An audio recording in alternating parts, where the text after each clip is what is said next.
Hey, all right, Brad McLeod here, StillGrinderPT.com. Just coming to you guys today, just really psyched. Just here doing a little, getting ready for a workout, just kind of warming up here in the gym. And just wanted to hit you guys up with a little idea here. Had a client, we were talking email back and forth, what have you, and unfortunately they had had a few problems with Kokoro, what have you, and they just had really thought that it was mostly going to be a physical activity and not really the mental. And you guys, you see up here on the board, have written the infamous saying, the only easy day was yesterday. Of course, that's right there at the Bud's Grinder there in Coronado. That's written in big, huge words. And, I wrote down below that 80% mental, 20% physical. I didn't really understand that going through Bud's when I first got there. After a few weeks, I definitely understood it. And, the same thing with Kokoro, with any kind of physical, really, really hard activity, it becomes less physical and more, it can become way more mental. And, a lot of people say, oh, I don't understand that. SEAL team training, all that, that's just all physical. There's no mental involved. You guys are, you're just out there, a bunch of knuckle draggers or whatever. And, I beg to differ with you very, very strongly in that you could have the most fit athlete on the planet, but if they show up there at Bud's or show up there at Kokoro or a really tough race and their heart's not in it, if it's really tough, they're going to quit. I don't care how good an athlete. They could be the most supreme decathlon, CrossFit elite. Doesn't matter. They get there to Bud's.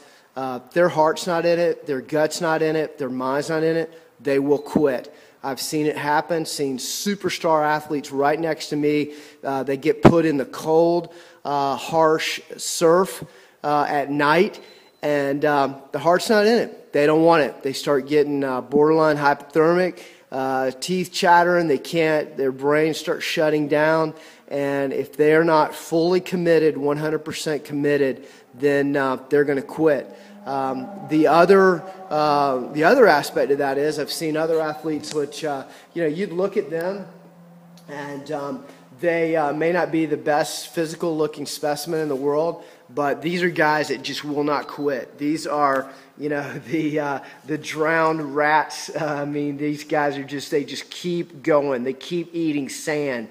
They just keep going no matter how much cold, how much harsh, physical ruck march, 15-mile sand run, 10-mile swim, just boats on top of your head, sandbags, logs, just throw it at them nonstop. These guys will not quit. Borderline physical, barely pass the Bud's physical test, but they will not quit. They will not say no, and that's where that 80% mental kicks in. They really want it. Their hearts, their minds, their guts, they're fully committed. And once you're fully committed, it's nothing can stop you. As asked a long time ago, they were like, man, you're not that into all this stuff. Man, somebody's give you like $1 million or a new Jeep or something, man, you drop that in a minute. And I said, no. You don't understand. 1 million, back in the 80s, $1 million was a lot of money. Maybe not quite so much now, but I guarantee you there's nothing on this planet you could have given me, nothing physical, that would have replaced my chance. I wanted just a chance. I'm not talking about just giving you a diploma. I didn't want the diploma. I wanted to go through the fire. I wanted to go through the journey.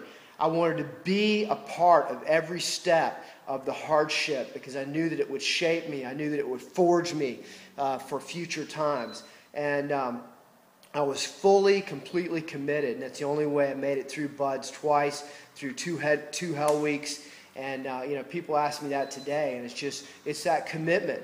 I had that commitment. I wouldn't say no. I wouldn't quit.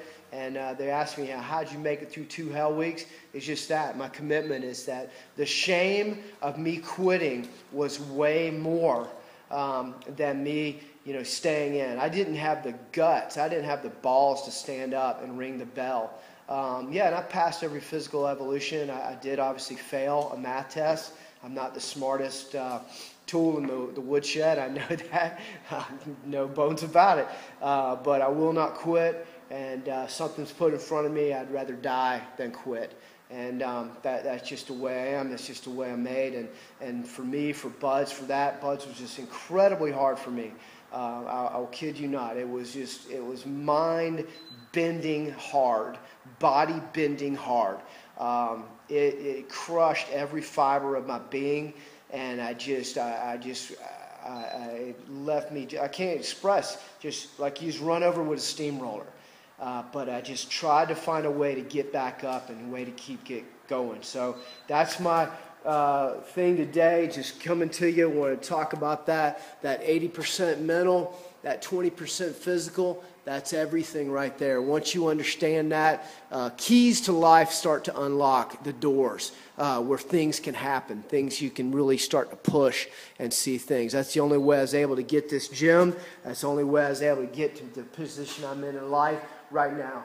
Is that right there, that 80% mental and 20% physical. Never quitting, always gutting it out, always getting it done, always finishing the drill. So, hey, I'm Brad McLeod, SoulGrinderPT.com.